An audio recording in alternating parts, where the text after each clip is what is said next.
with your host, Hal Shurtleff. The show is heard on WBCQ The Planet every Monday and Thursday evening at 7:30 p.m. Eastern Standard Time. It is also available on our Podomatic page, just podomatic.com, and put in the search engine Camp Constitution Radio, and you'll be able to get not just this show, but many of our other shows that we archive over the last several years. And also on our YouTube channel, Camp Constitution, and you go to our YouTube channel, and you can also subscribe and share our videos. We've got over close to 1,000 videos, a lot of our videos from past camps and activities throughout the year. And it's brought to you by Camp Constitution, which, among other things, runs a week-long family camp. And we just secured a venue for 2020 that will be at the Singing Hills Christian Camp in beautiful Plainfield, New Hampshire. It will run from July 19th to the 24th. Anyway, if you're interested, mark the dates and give us a call. We're not accepting applications right now, but we should very soon. Anyway, we have a guest on the line, and before I invite her on, I just want to mention that there's been a couple of great movies that come out in the last year or so, dealing with the abortion issue. First, it was the Gosnell movie, and I interviewed Janine Turner, one of the ladies who starred in that show. She had a small role, but she was, had a good, well-known actress. And we had also another person that was a writer making commentary on the movie. And we showed it in some venues. And then the Unplanned movie. And these are just two great movies that I recommend people purchase the DVDs, have group showings, private showings in your home. This is a way to, I would say, to counterpunch the cultural Marxists, which want to destroy our family, and they're using the abortion issue, of course, to help do that. Well, my guest here is Julie Wilkinson, and if she actually had a role in the movie Unplanned. Julie, how you doing? I'm doing great. Thanks, Hal. Tell us the millions and millions of viewers all over the world. I might be exaggerating a little bit about how many viewers we have or listeners. A little bit about your background and how you got involved with the Unplanned. And I want to thank your agent for giving you allowing us the time to interview you. Oh yes, my agent. Do you want to go back as to when I got into that unfortunate business, or how I got on? Yes, whatever you want. It's your time. Okay. Here. Well, when I was a young woman, in the mid-'80s, I had made a move across the country and was looking for a job. It's in the Colorado, and I was unfamiliar with the area. I didn't really want to do a night shift in downtown Denver. Saw an ad for a, quote, family planning clinic in Boulder. And I thought, I'll check that out. And when I got in there and interviewed, then I found out it was an abortion clinic. And having unfortunately been raised in a pretty liberal household about things like that, I thought, well, it's not my first choice, but I can handle this. And so anyway, I ended up working there for over 2 years. And little did I know how infamous that doctor actually was. He was one of the few at that time that would do late-term abortions. In the mid-'80s, the latest people would generally go is 24 to 26 weeks. Now, we all have heard the stories about how some doctors are going later than that. But that's, and of course, that was horrible enough, going to 24, 26 weeks. It was a 3-day procedure. Anyway, so I was a part of that. I still, somewhere in my brain, thought that I was helping people. But when I did leave the clinic on my own volition, interestingly, the next job God led me to was a level 3 intensive care nursery for babies. So that when people think God doesn't have a sense of humor, and of course I loved that work, and my heart turned. I was occasionally tuning in Dr. Dobson's show out of Colorado Springs, and I was resentful initially, but time went by, and the drip, drip, drip on my heart, it did change me. My husband and I ended up having our first child a couple years later, and quite frankly, abortion just became unthinkable for me. But I was very ashamed of what I had done. In fact, even when I worked in the clinic, I would lie about where I was working. So I knew it wasn't right. I would tell people I was working in a GYN clinic, and which wasn't totally a lie, but I wasn't saying what I was really doing. And so I didn't tell people. My husband knew, but I didn't share that because I was very ashamed of it, and I kept it a secret for quite a number of years. And then finally, I would search on the internet for anybody who had any sort of support group for former workers, because there just wasn't any. There were a lot of groups at that time for people who'd had abortions, but not for people who had committed them. And well, there's one group. There was one group. It was called Women Exploited by Abortions. WEBA, I think it was called. Oh, really? See, I never found that one. I used to search periodically on the internet thinking there must be something out there, and I actually found something that I think was related to Chuck Colson's stuff, but it was like, what was it called? And it seemed to be geared towards physicians. But long story short, I didn't find anything until I happened to be posting anonymously on some board. It was some pro-life board. And one of the people said, you really need to probably talk to this lady. And somehow he got me in touch with Abby Johnson. And so I visited on the phone with him, just basically wanting to share the story. I wasn't, I had lived with it for so long. It wasn't a matter of my needing some kind of acute therapy or something. But it was great when they said they had decided to hold a retreat for former workers. And so I attended their first one. And when was that? So that was, when was that? In May of 2013. And they held it down in Texas at a retreat center, and there were only 5 of us. And then they've gone on to have many, many more retreats because they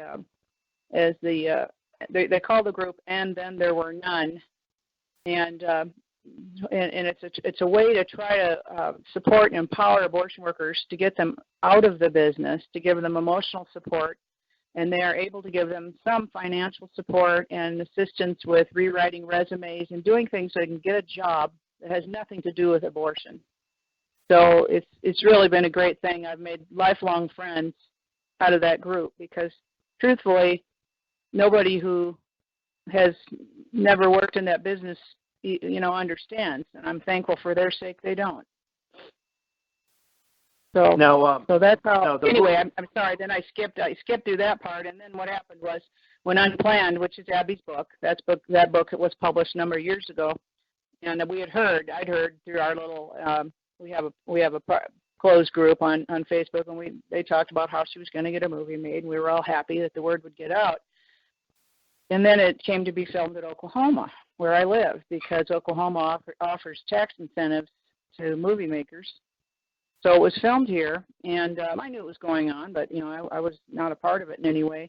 And then I got a call from somebody and said, "How would you like to play the role of the nurse?" And I said, "Sure." I said, "I'll do it." I said, "I won't take any money for it, but I'll be glad to help if I can." And it was 2 hours away in Stillwater, Oklahoma. They'd recreated the entire inside of the clinic in this warehouse. They'd kept it kind of quiet because they were afraid of pro-abortion activists. And we spent an entire day filming the one scene I'm in. It's a short scene.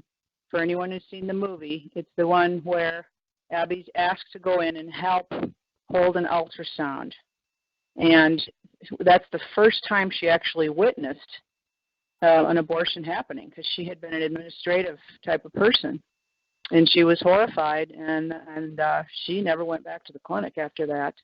So that's the part I'm in. Not a long part, but interestingly, it took all day to shoot. Well, that tends to be the way. Just a short, maybe 15, 20-minute scene, maybe a little longer than that. I know of a movie, that movie Forrest Gump, and the film where he runs to the lighthouse in Maine. I know I've been to that lighthouse, and they said they spent 2 or 3 days there just to do that one little scene. But I think our scene was very powerful because it showed.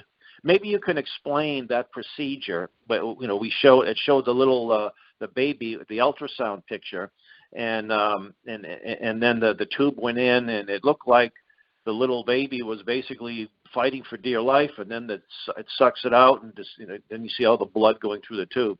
Can you explain what that procedure is called?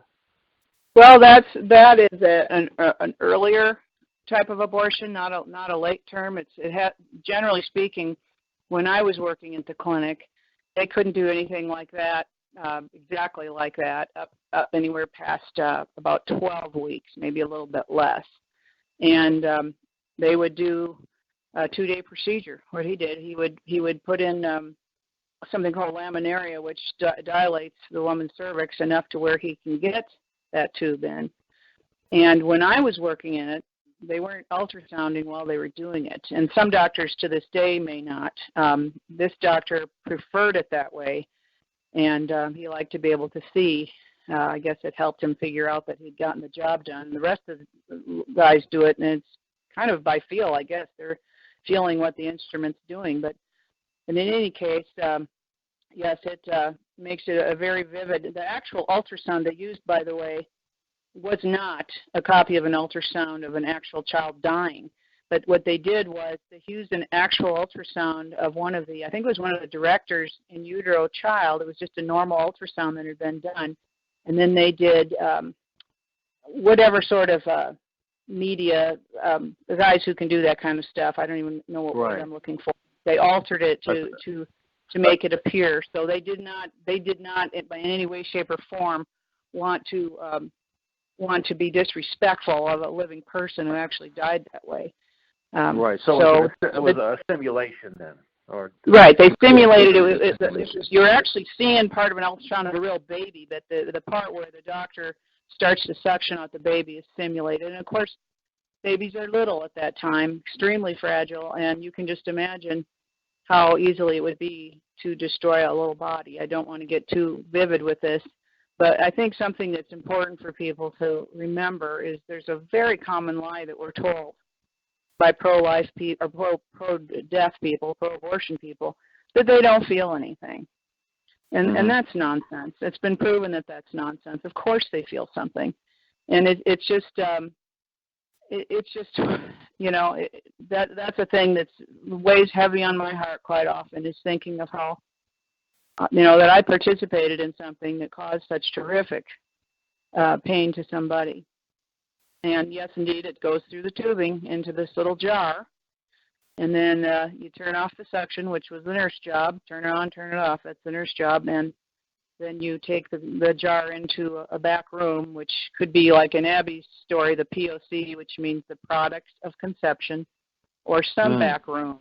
And it should technically, the doctor should be the last one to look at it, but I don't know if most of these clinics do not go by even minimal standards of care, but someone needs to look to see that all the parts are there, as awful as that sounds, because if anything's left behind, it'll create an infection.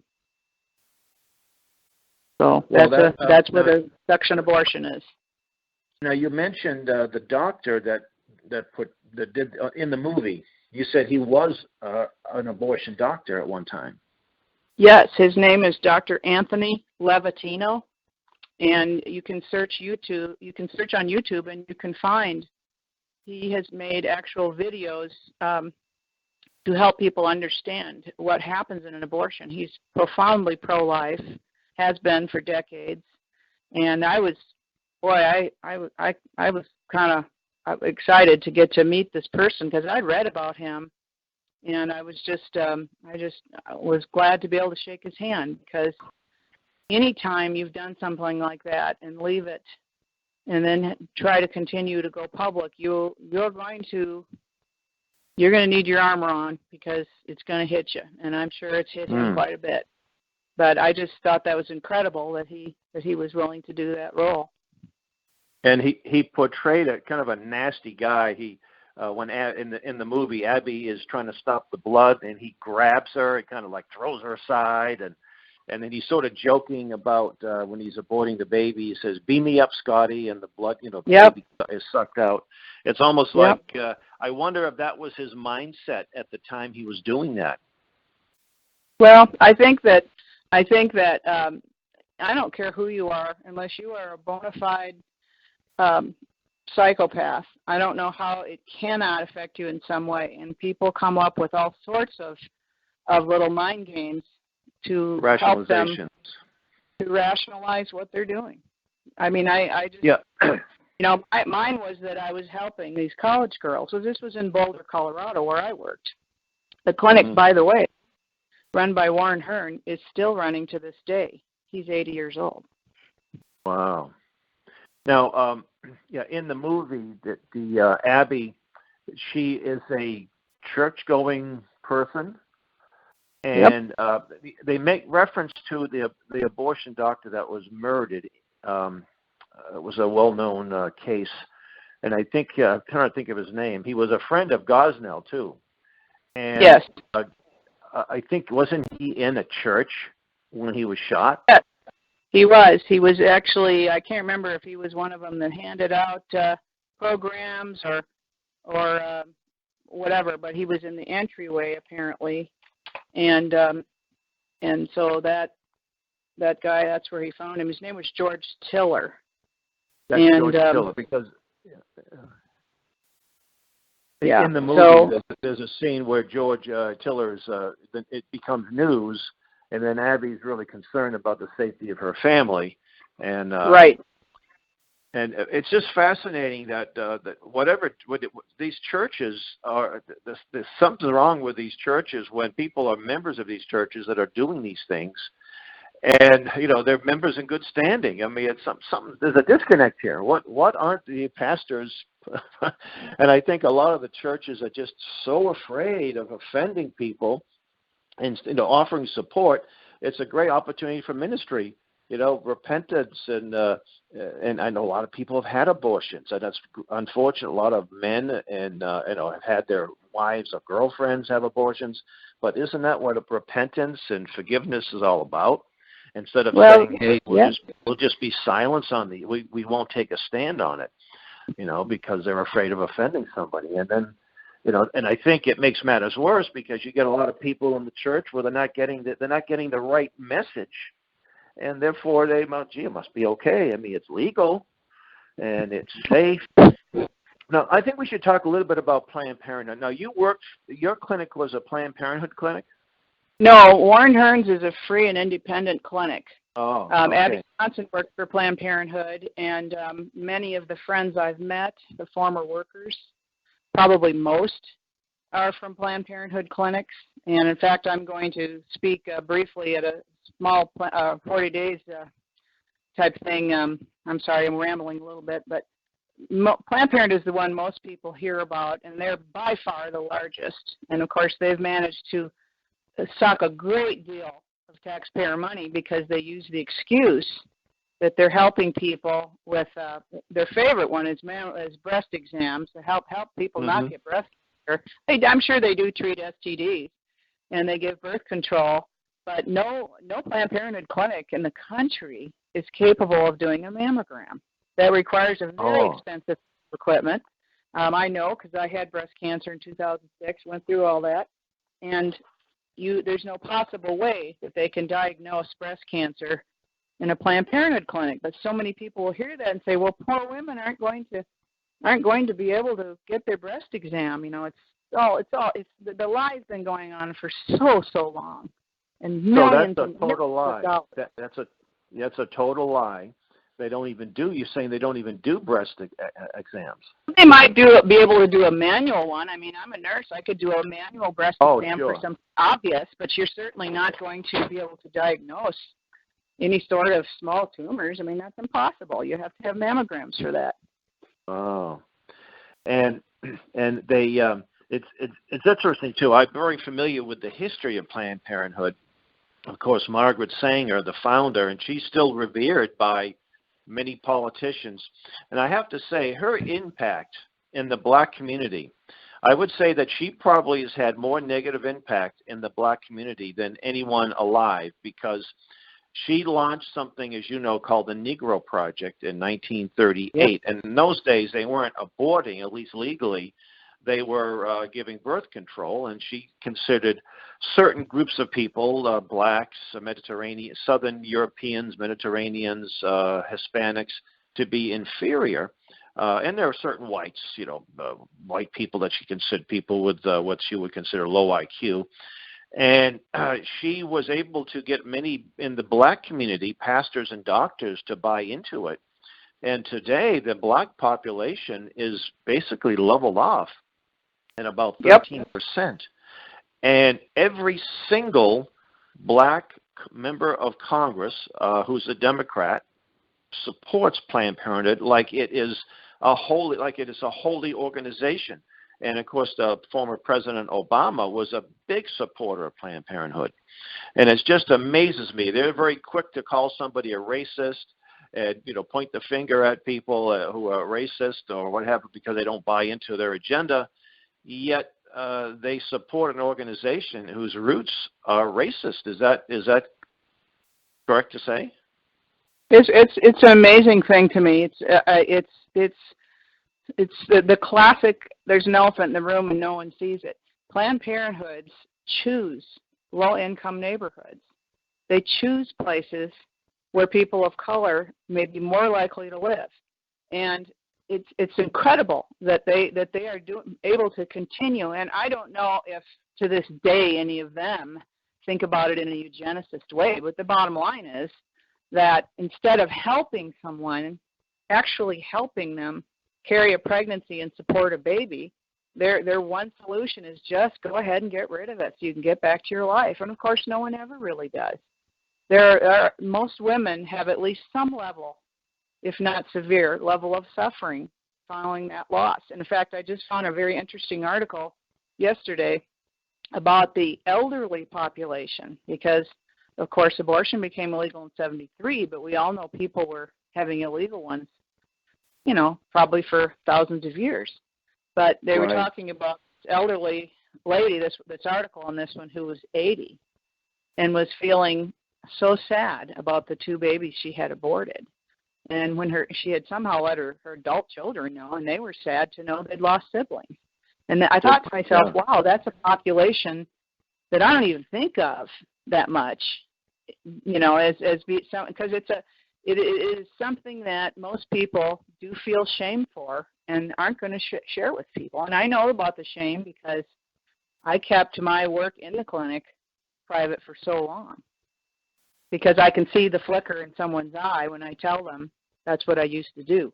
I mean, I'm a person that's kind of known, you don't know me personally, but I'm the one that's rescuing kittens off the highway and helping turtles not run over, and that's the kind of person I've always been. And when people hear that I did that, they can hardly believe it. But, we have to remember, too, we're not doing anything all that different, and you talked about the church's complicity, than the Nazis did. I've read articles about how some churches were nearby train tracks where trains would come through with the Jewish people, and people would start singing louder, And they would ignore it. At that time, right. The screams of the people could be heard. So our churches today are singing louder also. They're so afraid.